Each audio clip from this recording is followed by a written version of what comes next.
Okay, I want to disentangle some thoughts I've been having about the divide between the left and the right. Um, I think that somehow the left is it its main conscious insight, as far as I can tell, is the insight into the existence of mm, like systemic phenomena, systemic events that occur out of their own accord due to the due to just the inexorable sort of forces at play in the system, right? That somehow things kind of pop up and happen that are not due to any one individual's doing, right? So we can say that, at different moments in history, maybe like cultural phenomena take over that are meant to repress the rise of feminism, for example. I mean, the book I'm reading now, The Dialectics of Sex, is very interesting. And one of the things it's talking about is how Freud, the theories of Freud and psychoanalysis, come from the same roots as they come from the same insights that feminism comes from, in terms of them emerging after the Victorian era, and all historically all sort of coming in a time when historically those insights were ripe, like they were almost unavoidable, right? Because the sexual repression had become so big in the Victorian era that a material consequence had to emerge, some sort of an awareness, and some sort of an awareness of the suffering, and then a reaction towards that suffering, a reaction from it, right? So in any case, the book is arguing that both feminism and Freud have their roots in the same insight. The insight being sort of issues related to sexuality and gender, which is what Freud centers around, right? But that Freud protects, in some sense, protects the status quo, protects the system, because different forms of deviancy from the system in Freud are considered, perversions, twistings, things that somehow need to come to their senses and just accept that the world is the way it is, or something like that. Whereas feminism wants the system to change. And so basically it's arguing that, the author Shulamith Firestone is arguing that Freud and his theories become, after a period of being shocking and unaccepted, they soon become extremely accepted. They become very normative, status quo kind of theories. And it's simply because they fill the role of the needs that the awareness of the historical condition can only lead, the historical condition can only lead to an awareness of it. It's getting to a point where an awareness of issues relating to sexuality and gender need to come out. And so the the ones that will preserve the status quo, so Freud, are the ones that prevail, and they serve to fulfill that need, the need for a discussion and an awareness of topics relating to sex and gender. They fill that need without compromising the structure of the status quo, right? So when discussing things like this, as I was saying, it's as if the language that we use to talk about these things evokes a certain intelligence, right? We say that this Freud's theories emerge in order to avoid our awareness of the other thing, right? So I'm using kind of like psychoanalytic language to talk about it.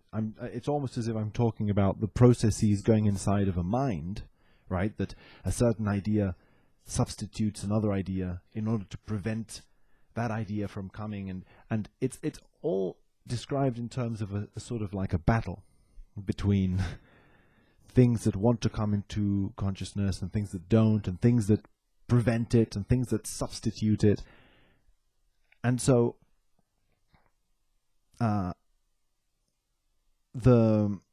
generally I feel that when the right hears this kind of language, it thinks, no, the system doesn't do anything because it's not a person, right? So Freudianism doesn't like emerge and then fall down into the ocean, and then, you know, it doesn't kind of, I think, believe in that.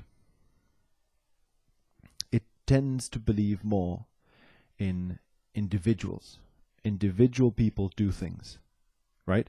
History is seen more as a collection of it's more of a focus on the actions of individuals, right? Individuals get together and they decide this, and that's why this happens, and so on. And any kind of thinking that speaks of great structured, intelligent tides of meaningful events is disregarded. And so what I was thinking is, so in a dialectical tension between these two currents, these two ways of focusing on the world, it's almost, you know, it helps me somehow to think about it in terms of religion and mysticism, because I'm more used to thinking of things in these terms. So to me it seems as if this way of focusing on the individual and the individual's power is something to do with magicians. Right? The magician controls the natural world and exerts force on it. The magician exerts will on the world, and then the world acts according to the magician's will. So, you know, big, structured, meaningful events in history and turning points in history are seen as being exclusively due to, at least that's the, you know, the tendency is to see it as exclusively the work of individuals, of magicians, exerting their will on the world. Whereas the leftist view, I think, has more to do with gods as opposed to magicians, or God maybe, but let's just say that gods, the divine or something, where the divine, again, not understood as a big person in the clouds kind of thing, because that would be just a big magician, right? In fact, that's interesting. You could almost say that the vision of God as a big man in the clouds is the vision of God as a big magician. So the vision of God in the big man in the clouds is a more right-wing vision of God because it's more individualistic. It focuses more on the individual's ability to exert their will. It has more to do with free will at that level, at that conscious level, whereas the leftist perspective seems to have more to do at that conscious level. It seems to have more to do with determinism, and then these things can kind of get dialectically sort of in tension with one another, but at a conscious level, it's almost as if the left is more focused on the deterministic aspect of things, right? The deterministic aspect and the free will aspect of things, I think, are in a dialectical tension. So the left is talking about how, the material conditions at any given moment, if you analyze them, you see that they're leading onto other material conditions, then leading to other things, and then if you study history in this way, you see it more as not individuals doing things, but enormous currents of materialistic determinism going here and there, right? So, again, Victorian era, sexual repression. Why did anyone do it? Did any individual do it? No. It was like it's overall, that was the situation, and it came from previous material conditions, and then it kind of almost, again, unavoidably leads onto the following situation, and so on. And seen that way, instead of magicians, it seems like we're talking about God or gods, in that the will that is being exerted in nature is indistinguishable from nature. There is no longer a division between the magician as self and then the other is nature, and the magician exerts the will on the other. No, it's more a vision of the self and the other are united. It's God, right? It's the plenum. That will is the exertion of will. There isn't a gap.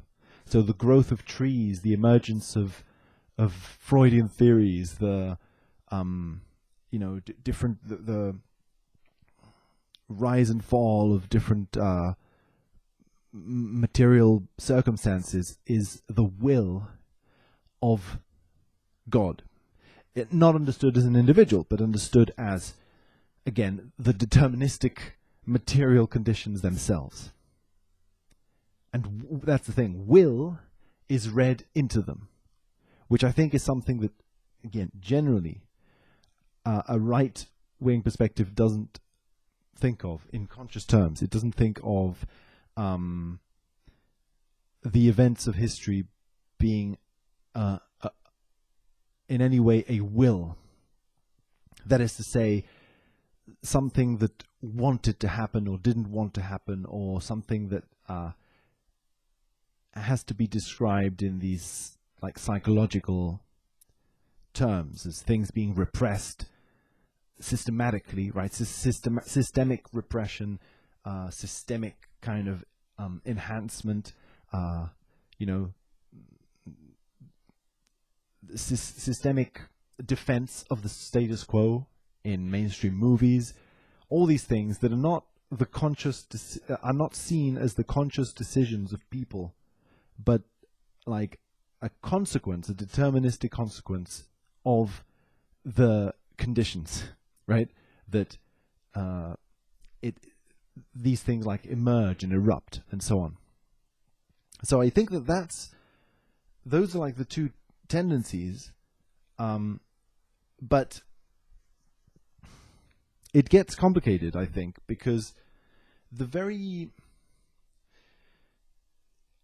division between left and right, of course, is a weird thing in itself, because I think it it appeals more somehow to...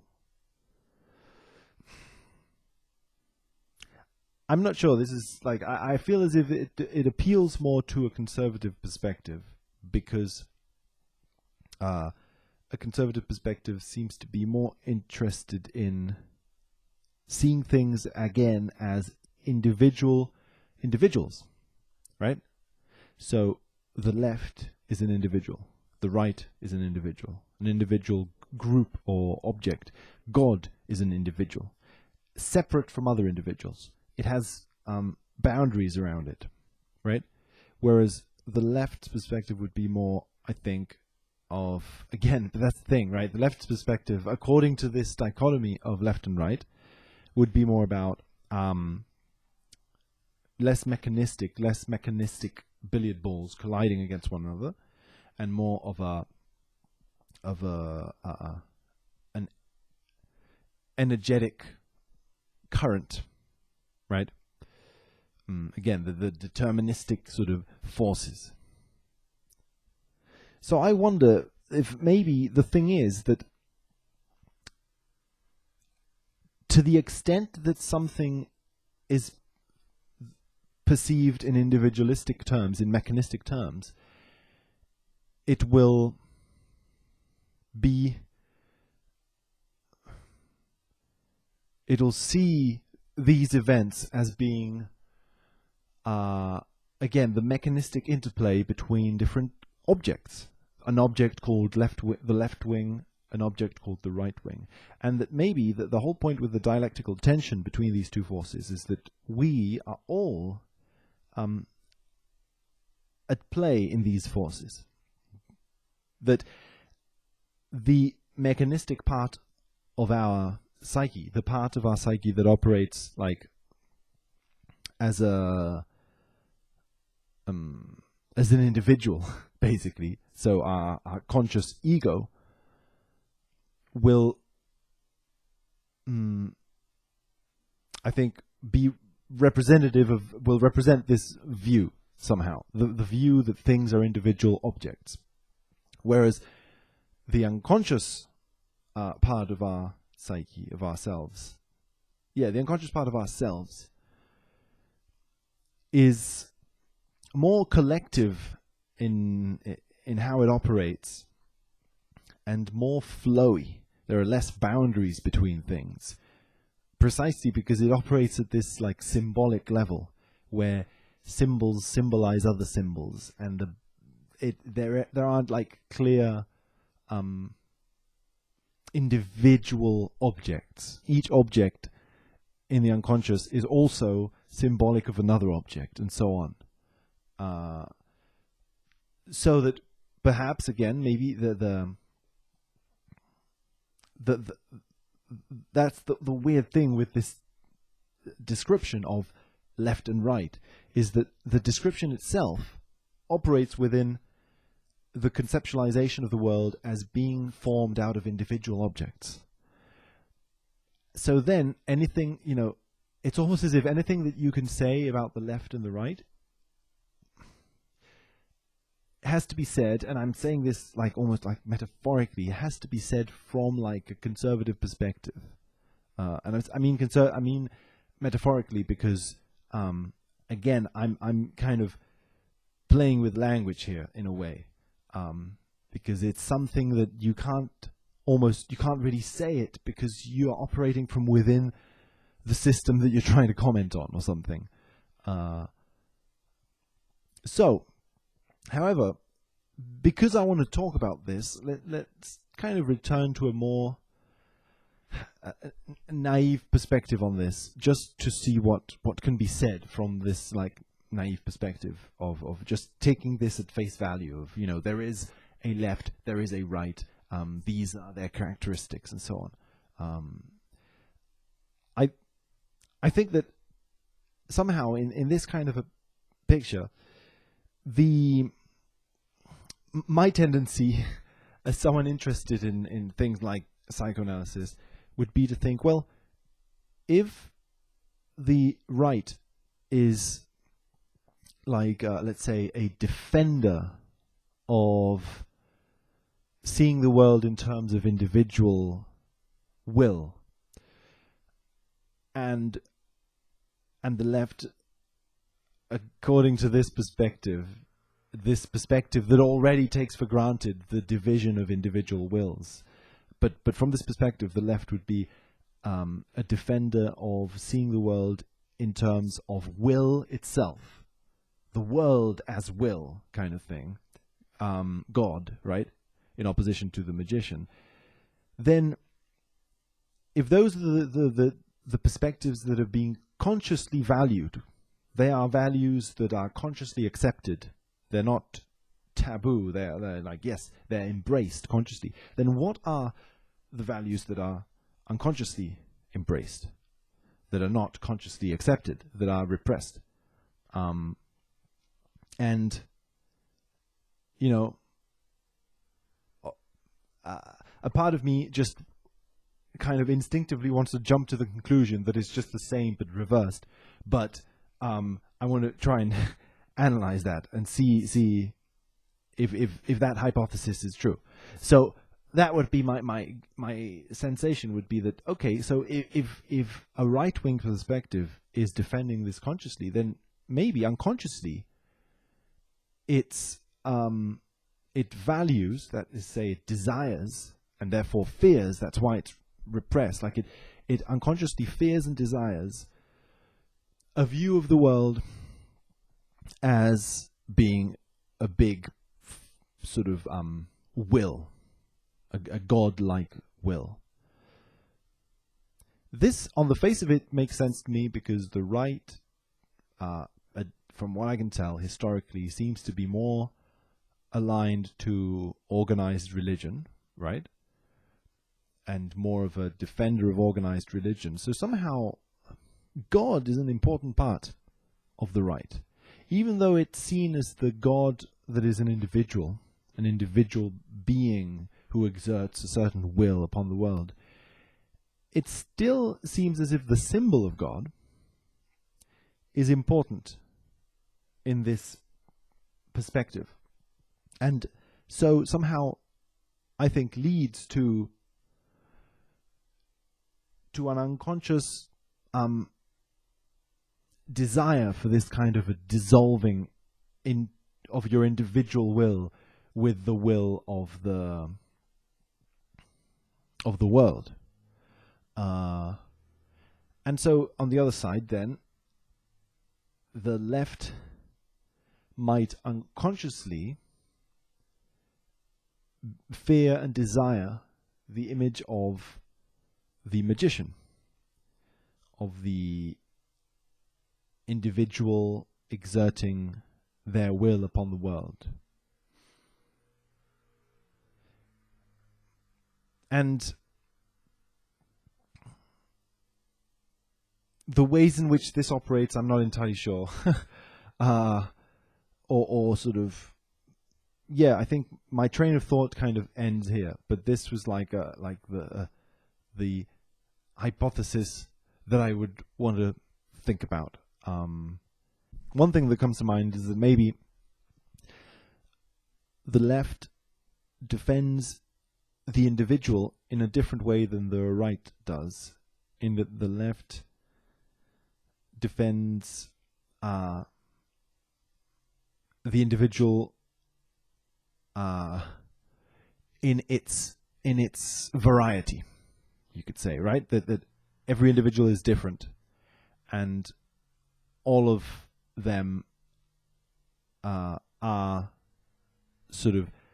to be allowed to exist in that way, in the way in which they are. Whereas in the right, there is more of a tendency, it seems to me, to say that, you know, men should be this way, women should be this way, and so on, right? There are different, like, Platonic ideas, the idea of man, the idea of woman, these sort of archetypes, and that individual beings, for the proper functioning of society, should somehow try to placate the individualities and behave within a certain norm. Whereas in the left, there is almost the opposite of trying to placate the norm that has been imposed on you and break out into your individuality. I wonder also, and again, this is really speculative, but I wonder if also this repressed aspect of each side has to do somehow also with how perhaps for the left, the enemy, the repressed shadow, is the magician, the individual with will, right? The dictator, right? The individual magician who exerts the status quo upon the world. Whereas for the right, the evil, the repressed part, is God, meaning like not an individual, but like a swarm of individuals, right? So immigrants or feminists, it's individual, it's big groups who are sort of coming to flood over the world, so to speak, right? I wonder if that also plays into this somehow, that because from a, again, almost like platonically, ideally divided division between the left and the right, the Platonic idea of the right, because it consciously defends and accepts almost, it accepts the will of the individual, but it doesn't accept the existence of the will of God. The will of God not understood as individual, again, but understood as the will of the world, in which all individuals kind of are kind of mystically drowned. That part of reality comes out in a fear, because it's repressed, a fear of this sort of wave, this tidal wave of evil. And maybe that in a left perspective, if the will exerted by individuals is repressed, more repressed than the focus and acceptance of the will of the world, then the will of the free individual becomes the repressed. It comes out in its sort of shadow enemy form as being the dictator or something like that, right? Someone who uses their will to make the world a worse place, right? So it's not the wave, but the individual somehow. Again, in a kind of caricature of this division between left and right. But I wonder, it's interesting because this seems to be a dialectic in some sense between determinism and free will, right? Because, for example, if we say that consciously, again, I'm playing with things here, but it's almost as if consciously the right believes in free will, let's say, right? And that's why it is in favor of, like, property rights, the right of individuals to own the means of production and so forth, right? And however, because determinism and free will are in dialectical tension with one another, the determinism can't exist. I mean, can't exist without free will. Free will can't exist without determinism. They exist in dialectical tension with one another. So determinism exists within the right's belief in free will, but it exists in repressed form. So the fear of the enormous tides of immigrants and feminists coming to destroy the world it feels almost like a fear of determinism, a fear of just like forces, non-human forces, just forces kind of operating out of their own will, right? And the same, the other side, right? That if on the left, and again, here more than ever, I feel that the problem, almost like the difficulty in discussing this is that the division itself of left and right is a division that operates within the framework of the individual. So within this very division, the conscious belief in the individual that I'm ascribing to the right is where this very framework exists of left and right. And secondly, the other kind of issue here is that I am speaking about this, and therefore I am undoubtedly like more consciously defendant of certain of these perspectives and less of others, right? So I'm also discussing this from my perspective, of course, but I want to just make that clear, because I think here it becomes more than ever sort of like visible in a sense, right? That if the right consciously defend free will, they will unconsciously believe in determinism, but it's a belief, it's a reality that needs to be repressed. And then the left, under all this framework, consciously believes in determinism, in the Marxist kind of sense, right? Of there are specific like material conditions at play, and these just sort of operate. One thing flows into the next, and so on. And so, if you were to say no, you know, the belief in individuals is somehow repressed. But again, I want to stress this, that it's repressed only within the dichotomy of left and right, which is something that is not repressed from within the dichotomy itself, as emblemized by like the right. So it's difficult to talk about this, but clearly, I think, as a psychological reality, the cultural phenomena of left versus right exists, right? There are debates on the internet about it, you know, a left-winger debating a right-winger. It's something that culturally exists, psychologically exists, so it can be talked about, right? It's just that when you talk about it, then you encounter a problem with it because of the dialectical tension that it implies, that it somehow brings out. But in any case, so if the left is consciously defending determinism in this sense, it will have this unconscious repression of free will, right?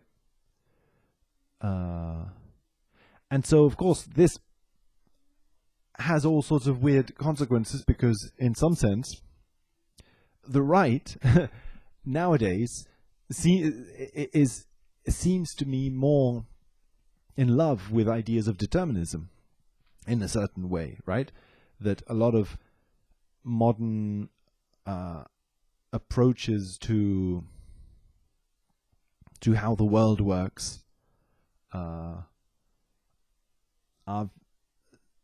tend towards a certain material determinism, which I think operates within this repression because it defends the rights of individuals. It's a very weird thing. It's almost as if like the defense of determinism now maintains the status quo, because you say, well, things are how the way they are, or things like that. If free will doesn't exist, then the repressed the free will of the individuals as they exist within the system are free to exert their free will. Whereas, again, on the left, a similar thing happens, that the kind of determinism of religion, let's say, the determinism precisely of God is not accepted, generally speaking, right? But again, it's not accepted in as much as that determinism is seen as the exertion from an individual God upon other people. So what is seen as a sort of determinism ends up being in its shadow form a sort of free will, and in the right as well, what is seen as a sort of theory of material determinism ends up being a defense of free will, of the free will of the people within that system. So yeah, all sorts of weird things happen there. So anyway, yeah, I think that this dialectical tension between free will and determinism is the dialectical tension that is wanting to resolve itself. But of course, I'm saying this from like a Marxist influenced perspective, right? I'm interested in the whole idea of dialectical tensions themselves. But my perspective, right, the perspective that I can offer is that I think there is a dialectical tension, and that this dialectical tension, therefore, is wanting to resolve into a synthesis through the analysis of the material conditions in which this dialectical tension is operating. And that's where magic comes in a weird way, because that's where the dialectical tension between determinism and free will is, I think, in some way the same. And I think Henry Bergson argues this, that it's almost like determinism is matter and free will is mind. Right? That free will has to do with consciousness, with mind, and determinism has to do with material sort of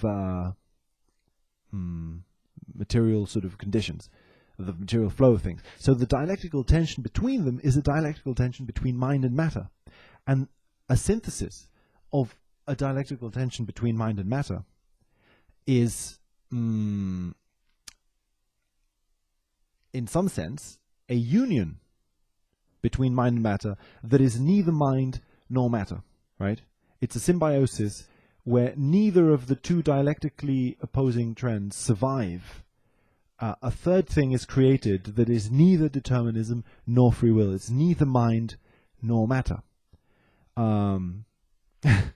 And so anyway, I think that's kind of like the fucked up thing, is that somehow the world that is wanting to emerge is a world where the reality of alchemy somehow needs to come forth in some sense. And of course, that is my perspective on it.